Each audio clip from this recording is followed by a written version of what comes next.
Assalamualaikum warahmatullahi wabarakatuh. Salam sejahtera untuk kita semua. Selamat pagi.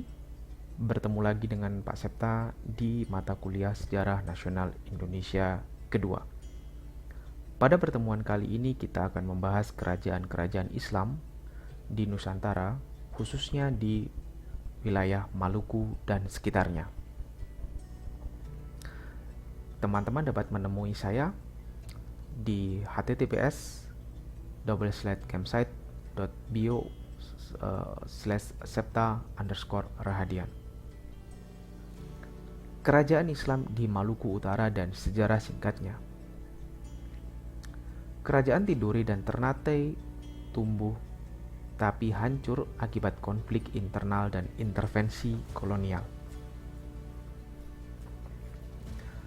Tanda-tanda kemunculan Islam di daerah Maluku dapat diketahui melalui naskah kuno seperti hikayat. Hikayat tersebut antara lain Hikayat Hitu, Hikayat Bacan, dan hikayat-hikayat lainnya. Dalam buku sejarah masuknya Islam di Maluku, masuknya Islam di Maluku Utara diperantarai oleh 4 syekh dari Irak atau Persia pada abad ke-8 Masehi. Keempat syekh tersebut yaitu Syekh Mansur yang mengajarkan Islam di Ternate dan Halmahera, Syekh Yakub mengajarkan Islam di Tidore dan Makian, Syekh Amin dan Syekh Umar mengajarkan Islam di Halmahera belakang, Maba, Patani, dan sekitarnya. Kondisi sosial budaya pada saat itu. Proses pengislaman dilakukan melalui jalur atas dan bawah. Jalur atas yang dimaksud adalah proses pengislaman melalui penguasa saat itu.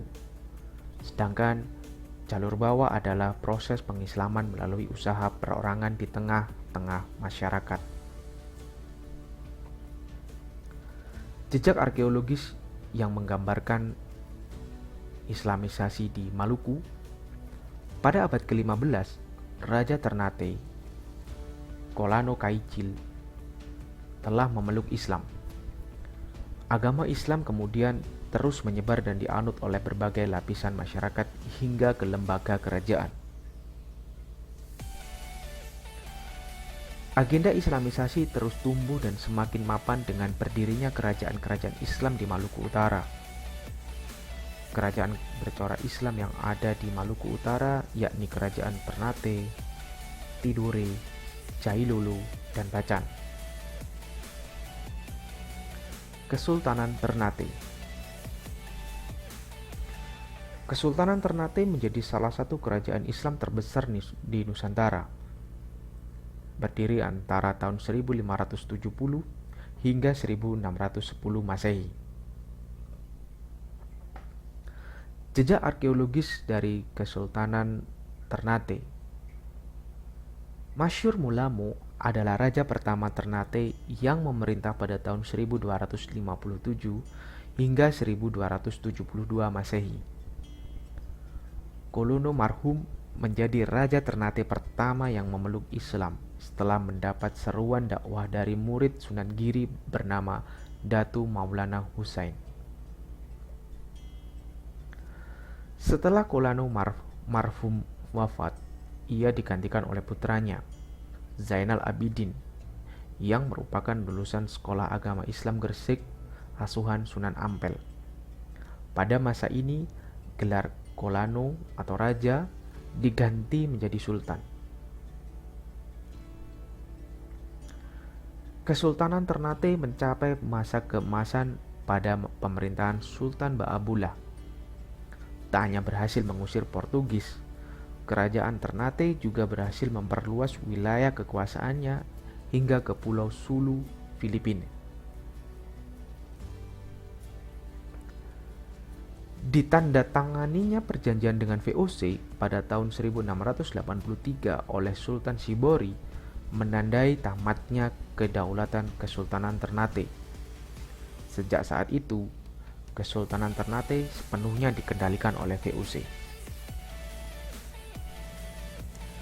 Kesultanan Tidore. Proses Islamisasi di Kesultanan Tidore difokuskan pada pembangunan madrasah dan masjid sebagai sarana pendidikan dan tempat ibadah rakyat. Jejak arkeologis dari Kesultanan Tidore. Raja Ciriliyati menjadi Raja Tidore pertama yang memeluk Islam. Setelah masuk Islam, ia bergelar Sultan Jamaluddin. Setelah Sultan Jamaluddin wafat, kepemimpinan digantikan oleh putranya, yaitu Sultan Masyur. Pada masa ini, Tidore kedatangan bangsa Spanyol. Kehadiran Spanyol membuat Portugis tidak senang dan berujung pada pergolakan. Pergolakan tersebut terus dihadapi hingga beberapa pergantian masa jabatan sultan. Tidak hanya pergolakan dengan Portugis, tetapi Ternate juga mengalami perlawanan dengan Belanda. Tidore kembali bangkit pada masa Sultan Kaicilnuku yang memiliki gelar kehormatan Sri Mahatuan Sultan Sayyidul Jihad Amiruddin Syaifuddin Syah Muhammad El Mabus Kaicil Paparangan Jawa Barakati. Dalam masa pemerintahannya, wilayah kekuasaan Tidore mencakup hingga di Papua bagian barat, Kepulauan Kei, Kepulauan Aru, bahkan sampai di Kepulauan Pasifik. Pada tahun 1805, Sultan Kaicilnuku wafat. Sultan-sultan penerusnya sering terlibat konflik dalam perebutan kekuasaan. Selain itu, intervensi Belanda akan setiap proses peralihan kepemimpinan di Kesultanan Tidore juga membuatnya semakin mengalami kemunduran. Kerajaan Jailolo. Berdasarkan negara Kertagama yang ditulis oleh Mpu Prapanca, kemungkinan Kolano atau raja pertama Jailolo adalah seorang perempuan yang menikah dengan Raja Loloda, sebuah kerajaan di bagian utara Pulau Halmahera. Jejak arkeologis dari kerajaan Jailolo. Diperkirakan pada pertengahan abad ke-13, kerajaan Jailolo pernah berada di bawah kekuasaan Syarif, orang dari Mekah yang juga merupakan adik dari Sultan Mindanao dan Sultan Borneo. Setelah berdirinya kerajaan Ternate, eksistensi kerajaan Jailolo mulai terancam. Antara tahun 1521 hingga 1550, Jailolo bersekutu dengan Tidore dan Spanyol melawan Ternate dan Bacan yang bersekutu dengan Portugis. Pada tahun 1534, Katarabumi diangkat menjadi Kolano Katarabumi. Katarabumi memiliki kekuatan perang yang ditakuti bagi kerajaan Maluku lain. Sejak wafatnya Katarabumi, kerajaan Jailolo tidak memiliki pemimpin yang cakap. Raja terakhirnya adalah Kaicil. Raja Kaicil Alam wafat pada tahun 1684. Kerajaan Bacan. Menurut kronik Bacan, kerajaan Bacan diperkirakan berdiri pada tahun 1322 dengan Sultan Alauddin I sebagai sultan pertamanya. Jejak-jejak arkeologis dari kerajaan Bacan.